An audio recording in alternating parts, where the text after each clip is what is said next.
Thank you very much. We're here. And I know you guys missed us because last week was 175 episodes of this incredibly insane show. And now it's 176. Whoa, Yay! it's funny how that works. Math is awesome. So this week, who picked the beer? I did. Thank you. Okay, thank you. Go ahead, tell us what it is. All right. So actually, this is kind of it's not all that funny of a story, but actually it's a really boring story. I'm just going to say that this is the beer. Okay, so I thought we had done this beer a long time ago. Oh, sorry. Quite honestly, I feel like we're cheating on Hoyne here. Like we're like, oh, we love this beer. It's great, but we've actually never done the show. But now we're going to tear it apart and give it a new. Anyway. Okay, so anyway, I haven't from yet. Peanut Gallery, settle down over there.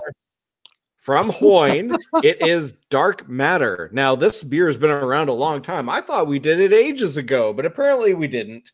So we're going to do it tonight. As a matter of fact, I seem to recall that we became intoxicated on this particular beer when we kept going back to the tent for the very first beer fest that I went to about 5 years ago. I actually already got you a glass. That's quite possible. So, Peanut Gallery here is just nuts today. Yes, Shane. Before I had to reboot my computer due to a technical malfunction before we started, I had put in some links in the chat. I was wondering if you could put those links back in so that I can access them. Here's the first one that says, I can't hear you. Can you hear me? Hello, hello. No, is anybody there? Okay, the first link of the day. After we, the one about that has. What did I just do? My God, this is terrible. All right, just the one about the Hoyne Dark Matter here, because that's this one here, this one here, and this one. Link. This one. Yes. Here. Okay, so I'm bringing up the one I had the Hoyne website up. Serious head on it. Well, I haven't even opened mine yet. Yeah, jeez. No, I haven't even opened mine yet. Okay, Dave, you're awesome. Okay. Everybody, be quiet. Okay. From the Hoyne Dark Matter website. Deep inside the Hadron Collider, physicists hurtle subatomic particles with lightning speed on a collision course with each other. They do so in the pursuit of pure science, in the hope of one day being able to unlock the mystery of the elusive, unseen fabric upon which our universe is embroidered. Dark Matter. So this is obviously a dark beer. It's very dark on their color scale. Peanut Gallery. Mild in hops, lots of roasted malts. It comes in an ABV of 5.3, and it's comes in these 650 ml bomber bottles. Does it give us? And if you order it units? now, you'll get a free spoiler for your car. It does not give us an IBU rating, but the hop profile is mild on the their hop meter. So I mean, there isn't really much of a point. It might be dark, but I've seen darker. Not that that's a bitch or anything. It's just, it's not the darkest we've ever done. It's not definitely not but it doesn't matter because you know what? It's Dark Matter from Hoyne Brewing, and I'm going to drink it right now. And the color is amazing. I mean, the smell of it too is just incredible. I've had this a few times. I have had this quite often. Yeah. So this is a latte. It's a dark beer. It's got a very coffee-like tone to it. It's I mean, but it's smooth. It's easy drinking. Yep. It's kind of like, like Fat Tug is like our pinnacle of IPAs locally here. I would say that Dark Matter would be the same equivalent for dark beers for us, possibly. Yeah. Wow, that's a bold statement, sir. Well, it is a bold statement, and there are other dark beers that we do like. There maybe have a different flavor profile than this. But I mean, this one, I think, Shane and I would buy this again easily. I don't know about you, Dave. Yes, I would. And let's face facts. I don't know about you guys, but generally, I try a beer once, and even if I like it, I'm probably not going to get it again because there's just so much stuff out there to try. You know, I'd rather try something new than have something that I already have tried before, with exceptions of like Fat Tug or Dark Matter. I mean, Herminator is another one. I would have that one again. Yeah. But this one's good. Yeah. It's easy drinking, and I believe you can get it year round. So, yeah, it's good. Shane, anything to add? I like the beer. I like to drink it. I like to have it more than once. I wish I bought 6 bottles and not just one. How's that? I'm very familiar with this beer. I've had it a lot over the past number of years, and I've never been disappointed. I've never wanted to throw it on the floor and be like, I hate this, and smash the bottle in dramatic fashion after I get tossed at a liquor store. Or I do it before, then they toss me out. But then I go right back in and I smash another! No. I cannot say really much about this other than if you're not drinking this beer, if you do not have access to this beer, move. You can move to the West Coast. You can move to Alberta. They've got the beer there. Come on. Really?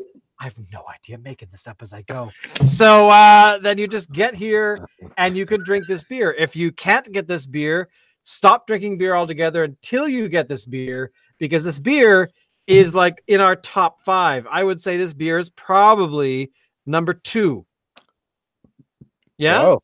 Fair enough. Whoa. Number 1, of course, being Fuggles and Warlocks Bean Me Up Scotty. So is that what it's called? I don't actually. Is that what it's called? Bean Me Up. Yeah, well, I added a Scotty, I guess. So there's no Scotty in it, but okay. Mainly because that beer is the Fuggles and the Fuggles and Warlock is good, but the problem is that it was the very first beer that we did, and it kind of holds a special place in my heart. Anyway, I don't know about you guys, but for me, it's still up there. I would drink that night and day and drown in it if I could. But this beer, I think, to me, is like a number 2, maybe number 3. But again, the rankings that we have around here are not really about whether or not the beer is really good or not, except for you, Swamp Ape. So except for you, Swamp Ape, you're on notice. So basically, yeah, we've just got we enjoy beer. What the hell, man? The beer is mainly good. We'll tell you if the beer sucks because we'll be like, wow, this beer is so good. A bad day beering is better than a good day working. Just ask us at the end of every single episode how much beer is left in our glass. And then if it's like, you know, this much, then don't drink it. So we should have like a rating thing where we say the beer is either good or not Swamp Ape. This beer is not Swamp Ape. Okay, so the articles that we're talking about this week, one of them I actually hadn't seen. I thank Alan for bringing it to our attention because it's actually kind of sad, but in a sad, happy way. Which one is this? Bittersweet, right? What is this? Tell us about this story. All right, so as people know, we're huge Star Wars geeks. Shane and I, probably Dave as well, I would imagine. Pretty close. Not as big, I don't think. Right. But damn close. Right. So Anthony Daniels has been the guy inside C-3PO since the beginning. When they started filming Star Wars A New Hope, which wasn't called A New Hope at the time, in 1975. And today, or maybe it was yesterday, he wrapped on episode 9, his filming, and that's the last time he's going to be in the C-3PO costume. Now, I will say this, he has said that before. at the end of episode 3, the prequel trilogy. He said, "Yep, that's it for me." Well, he did another 3 movies, so you never know, right? But for right now, it is the final time that he will don the C-3PO outfit. Congratulations, Anthony Daniels, on a spectacular career as a robot. Hey, Star Wars wouldn't be Star Wars without C-3PO. Absolutely. It's very true. I mean, in the very I'm first... still amazed at his age that he can still fit inside the costume. I mean, how many of us can still wear stuff that fit us when we were in our early 20s? I mean, come on. I'm roughly the same size I was around. I mean, I'm heavier than I was, but not by a whole lot. I mean, I've been a heavier guy for like most of my life. So, although, guess what I started doing on Monday? I started running. I enjoy every moment of it. Awesome. Yeah, no, we got back a few weeks ago. We got back into after the Christmas whoop. We got back into the whole running, or we got back into the exercise thing, and we've added running this time, which actually surprisingly is not horrible yet. We're doing like a 5, the fucking dying to 5K or whatever it's called. Yeah. And so it's not too bad so far. I mean, I don't know what's tomorrow. I can't think of it on the schedule, but I will point out that this time, June of last year, I started the whole fasting thing, and I've shaved off like 25 pounds since last year. So nice. and maintained it. Like I'm still going down, just slowly. Nice. So I'm happy about that. So that's all to say that Anthony Daniels probably has the best genetics ever. And my favorite photo of him on his Twitter account, which I did actually see a while ago, is him hanging around with I'm looking right at him, and the photograph, the guy who played... Was he peeing on Kenny Baker's grave? Yes, he was, I think. No, oh my God, he was in Firefly. Alan Tudyk. And Alan Tudyk played the big black robot thing in that movie a couple years ago, and essentially he was all digital, where Anthony Daniels is standing beside him, kind of, what's the quote here? Some people are happy to go digital, really, so Anthony Daniels, of course, with the exception, I think, of episode 1, he was not behind the suit. That's true. Yes, he wasn't that thin. Yes, he wasn't that thin at all. But I gotta say, he's only 73. He's got time. Wow. 73 this year. He's still 72, but his birthday's in February. I don't know why I know that. So the other story here that you have is nothing to do with Anthony Daniels, but is equally as cool. Vancouver Island Brewing is making a Nanaimo Bar Imperial Porter, and I know Dave is going to be like at the store day one when it first comes on. I'm getting this. I mean, it's just we have to do it on the show. Once voted as Canada's favorite confection, there are few things more island than the Nanaimo Bar. Decadent and sweet, featuring flavors of graham cracker, chocolate, coconut. I tried to combine coconut and chocolate together, apparently, in my mind, and vanilla. This Nanaimo Bar Imperial Porter is our homage to that world-famous treat from Edith Adams' 1953 prize cookbook. What the hell cookbook was that? Come here, Edith. I'm Googling your name because I don't know what this is. She's apparently not a lot. What? No, okay. She better be from Nanaimo. Apparently, she's got here we go. 75 years. Blah blah blah.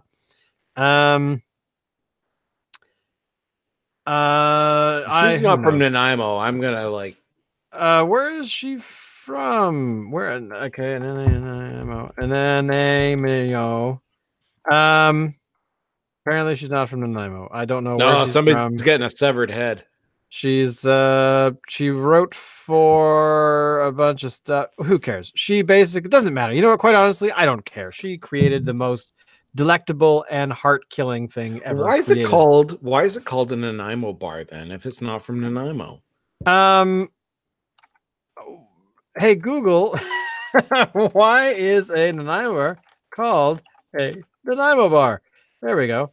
The bar dessert. Okay, here we go. This is straight from Wikipedia, and Wikipedia is never wrong. The Nanaimo bar is a dessert of Canadian origin.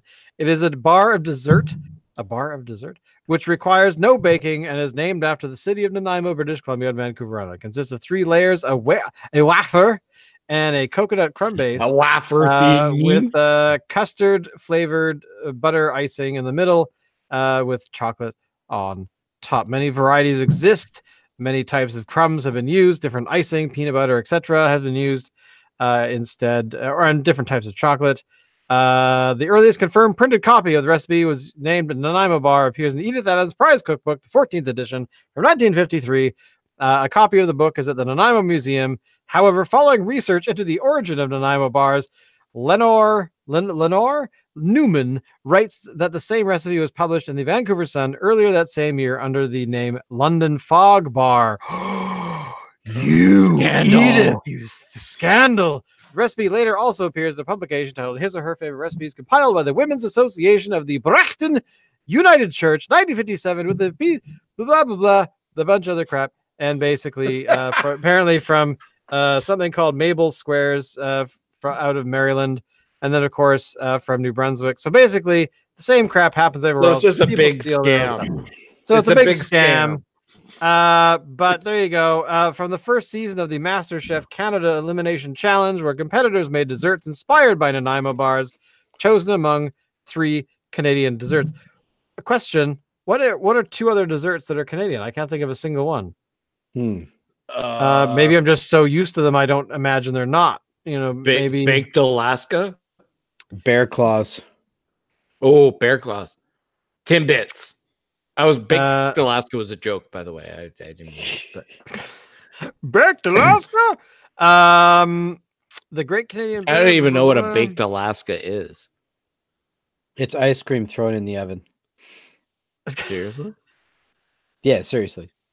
I didn't know that. So melted ice cream. No, obviously I'm simplifying things a little there. You put some ice cream in a pan, put it in the thing, stick it on broil. Next thing you know, you have a bunch of runny, partially burned. You're drinking warm puddle of goo. Yeah, so that's how you make that stuff. Next time we have company over, I'm making a baked Alaska. I'm just going to put ice cream on the counter and let it melt. Pour it in the bowl. What I've done to save myself work is I just leave it in the carton. Just throw it in. You just throw it in. Yeah, it's better that way. Okay. Well, hey. Bon appetit. Bon appetit, jackweed.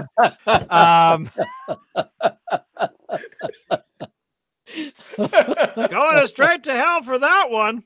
I don't know what we've lost control of ourselves here, boys. We can't talk about beer. And no, wait a minute. That's the whole point. We're drinking beer, and it's awesome. So I'm gonna toot some horn stuff here for a minute. Oh God, because I can. Not that kind of horn.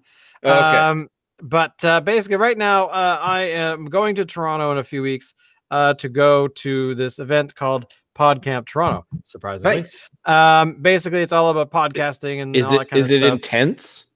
It's intense. It's so intense. Like you sleep in a tent and sing kumbaya and stuff. Yeah, in -30 weather.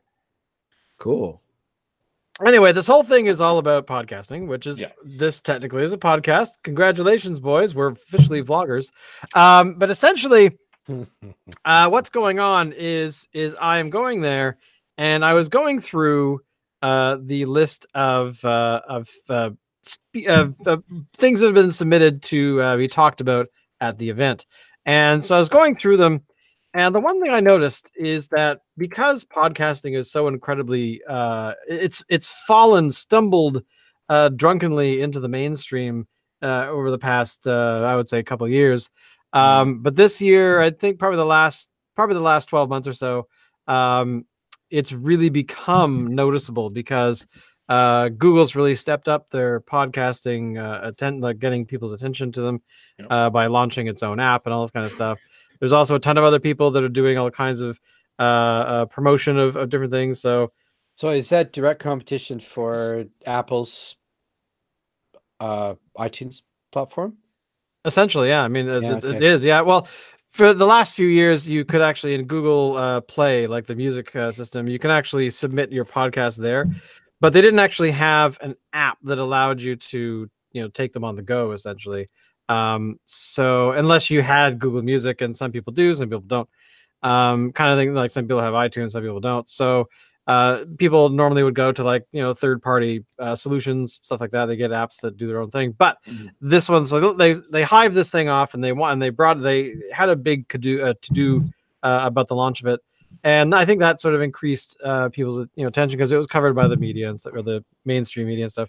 So anyway, but the point is, I went through all of these things, and with the exception of maybe a handful of them, like every single one is about how to sell your podcast, how to make money doing podcasting. And with the exception of, I think, 2 other ones, no one was just saying talking about what actually a podcast is without any angle from social media you could do to make your listenership bigger or whatever the hell. So it kind of made me grumpy. I was sitting there going, I don't want to go to this event. I've already bought my ticket. I'm going to go anyway, but I don't want to go because not a lot of stuff that I'm interested in. I mean, a lot of this stuff is pretty basic. It's pretty limited because it's only like an hour long for each session. So I thought, that's it. Okay, fine. People were telling me I had to submit one, so I submitted 2, and I put the links in the chat for you both. But essentially, I've submitted 2 that are one is I call it the podcasting for next to nothing. Which essentially means I'm going to tell people to get a Gmail account, set up a blogger.com website, and go out there and upload your files to archive.org. Marry them together. Podcast. Congratulations. I saved you from horrible death and damnation or something. So I thought I wanted something to be practical. Thought that would be good. But then I wanted to rant. I wanted to actually have a constructive rant. So I created one called Only So Many Friday Nights Left, which means that because one of the major stumbling blocks for podcasting is people themselves. It has nothing to do with technology. That's usually an excuse like, oh, I don't know how to plug in a microphone. I don't know how to set up a website. I don't know, that. Or I don't know what I want to talk about, or I don't have anything important to say, or I this or I that. So I have coached people for years about how to sort of get past that stuff. And there's nothing at this event that tries to do that. And it kind of made me sad. So I thought, you know what, I'm going to do something that I wanted to sort of encourage people to take their focus away from the tech and their focus away from what they want to talk about, and to just, hit that record button and talk. And who knows what'll come out. Hopefully that will allow you to brain dump, to barf your brain out onto paper or onto a recording or onto a video or whatever, and then be able to actually sort through it and pick through the vomit, which is the worst analogy now that I've said it out loud, but pick through it and actually be able to find something that might be interesting to them, because that's the most important piece. We like beer. We like each other. We like to talk about beer. So what more do you need? I mean, really. Somebody asked me a few weeks ago, like, what the most popular podcasts out there are, that are out there. And I said, well, there are some really good ones. But if you take away ones that are focused on monetization, if you take away ones that are talking about how to make a podcast, because there's so many of those out there, take those all away. Take away the publicly funded ones, which is the bulk of podcasts for a long time. We're talking like BBC, NPR, CBC, etc. That kind of stuff. And you're left with the Crafty Boys. Exactly. So there's these sorts of podcasts. I'm thinking of like the Joe Rogans of the world. Yeah. I'm thinking of the The Church of What's Happening Now, which is another one that I watch periodically. There's also Kevin Smith, of course. I mean, he's been doing it longer than any. Here's the thing: Kevin Smith has been doing it at least 5 years longer than anybody else. So, you know, in terms of these things, I mean, my first podcast, technically, this is actually one claim I make, which is total bullshit, but whatever. It is that I've been podcasting since 1976. And the reason is that my mother at the time back then, when I was like, you know, 4, 5, 6 years old, up until I was about 11-ish, had a tape recorder. And she would hit the record button and she'd have conversations with me when I'm like 5 years old. And my favorite conversation has always been, hey, Shade, why do you like Wonder Woman? And, you know, Linda Carter from, you know, Wonder Woman back in the day. And I said, I like her because she's bare up here, you know, up here, just above her breasts, and bare down here on her legs. Apparently that's what I liked about her. Who knew? So, you know, there's audio recordings of me at that age of talking about that stuff. So anyway, so I claim that's when I started podcasting. But in reality, my first podcast was like 2004. So, you know, this kind of stuff. So I'm doing a long time. And you know, I'm so sad that people are so focused on what I think is incorrect from the prospect of there's so many podcasts that could have started that never did because people got tied up in listening to gurus and not really having the confidence to sit here and go, Dave, you're awesome. Alan, you've got a humongous brain, and that kind of stuff. So, because that's what a podcast starts with: Dave's junk and Alan's brain. So. Nice. Perfect. Every podcast starts with Dave's junk. It does, actually. Drinking beer, boys and girls. This is what happens. So how much is left in your Hoyne glass there? I've got this much. That's after my second-ish pour. So, but now the bottle's empty. My bottle's empty. I've got just a little. This is a very small glass. And I got just Alan that much or left, so. Dave. How much you got left? That much. Oh, Dave! Dave's winning. I don't know. So this means that we really liked it because it's almost all gone. Yeah, this is as I said, three bottles really almost drained. That's true, and we're just gonna have to go out and buy some more. Between the three of us, that's like 2 liters. Burp. Whew. But I ran out of words. Any more words? No, I don't have any more words. Let me check the timer. Oh, well, it doesn't matter. We're at 30 minutes anyway. So thank you all for checking us out. Make sure you do all the social stuff by stalking us down here, by, I don't know, pressing buttons over there. You gotta do that. And there. Do all the things. Do all the things. Yeah. And of course, as always, Alan, take us out.